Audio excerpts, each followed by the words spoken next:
My name is John Bacus. I'm the product manager for Sketchup. By training, I'm an architect, and I've been working on Sketchup for a long time, 7 years probably, since before we were acquired by Google. I should say that Sketchup has always had architects working on it in product management or product design capacities. And in fact, many of our programmers, the guys that have been working on SketchUp the longest, many of them also have a kind of architectural background, lighting engineering or architectural engineering or structural engineering, but they make great programmers too.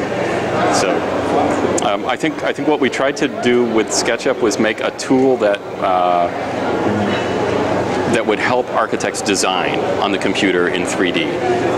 Not just document projects that they already had figured out somewhere else, but actually iterate rapidly, create architectural design projects in 3D in the computer. And so that was our goal, and I hope we did that. Well, I think Google SketchUp started, it's always depended on its user community for doing a lot of training. We have a very strong grassroots community of users, and we always have. And so the users helping users, that's really how we grew the product. We've done a lot of training materials on our own too, but for example, video tutorials, we've written a lot of video tutorials, and I think that they were a great way for people to learn SketchUp in the early years. But now, if you look on YouTube, there are hundreds and hundreds of user-contributed tutorials and things like that, taking the product in directions we never expected, and it's actually pretty gratifying. But that we listen to people through. I think user forums are the best place. There's a very old community of SketchUp users called Sketchucation.com. Which is people that were originally in our user forums, and now they've gone off and started their own, and they have really lots of traffic and lots of good information there. So we listen to that. We also have our own user groups, Google groups, that we get a lot of feedback through. We go to a lot of events like the AIA Expo here, and we talk to our users. We have a lot of training sessions where we just bring people in and talk to them about what works and what doesn't work. And those sorts of things, and that works pretty well. Also, we have very open channels of communication. There are many people that have my cell phone number, which I'm not going to give out here, and they call me, and they tell me when stuff doesn't work, which is great. I think the first thing I would say is it's going to be really easy. It's going to be a lot easier than you think, and a lot of software companies say that, but SketchUp is really very easy to learn. So it's not going to take long. But then I think it has become a standard in a lot of architecture offices. The design work is done in SketchUp very, very often now, and it's relevant from that point of view.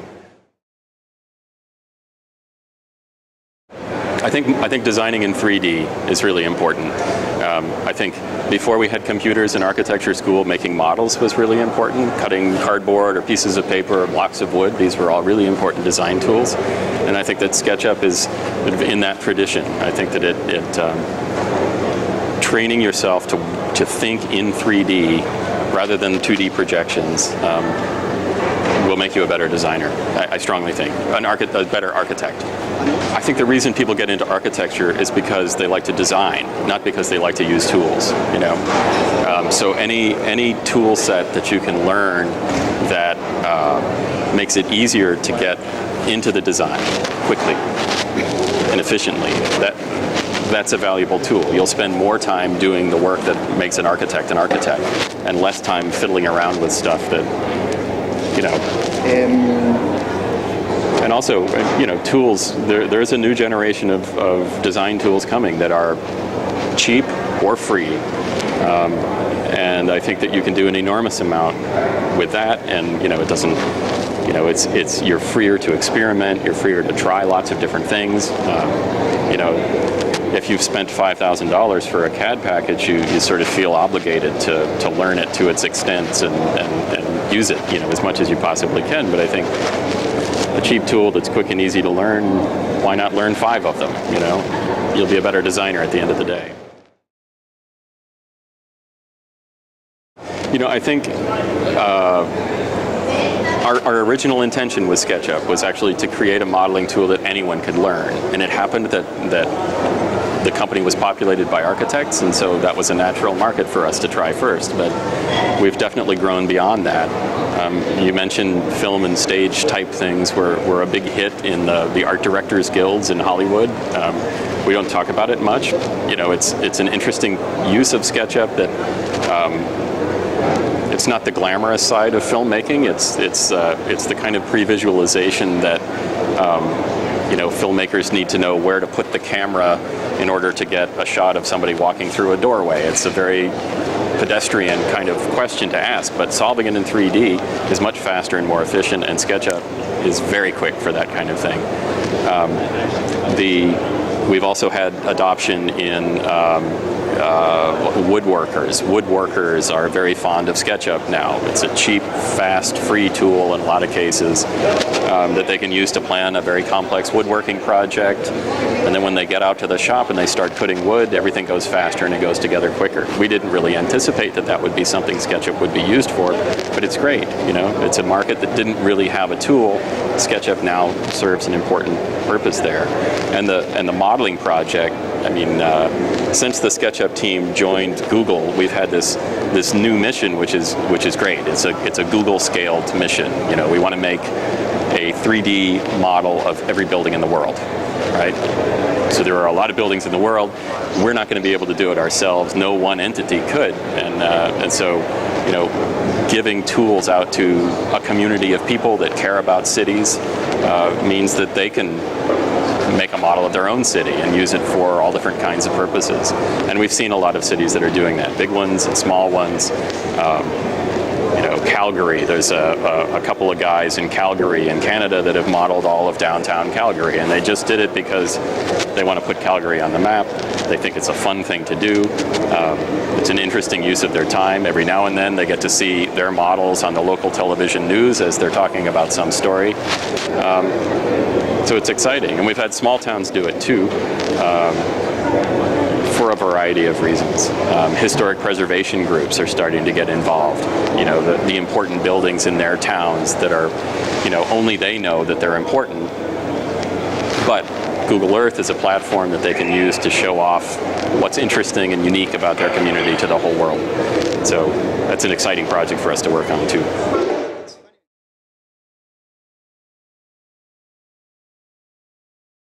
We always wanted to do that. I think as a small independent startup company, we couldn't give our product away for free. We would have gone out of business in a year, or less. But joining up with Google, we have an entirely different scale of business to work with, and so we can really deliver on something that we wanted to do right from the beginning. There are no writers need typewriters, right? So word processors are available for free now. It seems like a 3D modeling tool should be available for free too. And I don't think we quite yet know what the society will do with it, and I think that it's every week there's something exciting and unexpected that's done with SketchUp, and that's really a lot of fun. I'm going to use a city as an example. Madison, New Jersey. Okay, so this is a small town in New Jersey, a bedroom community for New York City. The community decided that they wanted to make a model of their town. It's not a big town. It's like maybe 10,000 people. They self-organized. A local Boy Scout was doing a service project and needed something to do, so he got the members of his Boy Scout troop, his next door neighbor, who is the mayor of the town, a couple of downtown business type people, one of the local architects. They just got together, and over the course of 3 weekends in Charette's, they modeled their whole town. It's not a new design necessarily, but the idea of having the model, which is now a sort of rallying point for the city where they can make decisions about changes that they might make, or they can use it to promote themselves, or they can do things we've never imagined, right? But that's the most recent example I can think of. It's not a famous architect who designed a famous building that you know the name of. It's a small town you've never heard of. You may never go there, but they did something really cool with SketchUp. That's great.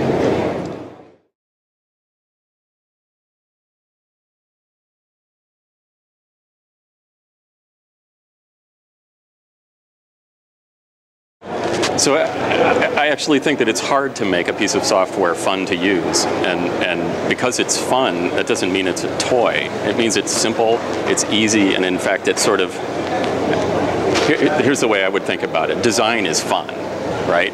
Making things is fun. Working with software is not fun, right? So if you can get the software to stand out of the way by making it simple to use, effective, very abstract, that's great. Then design gets to be fun, you know.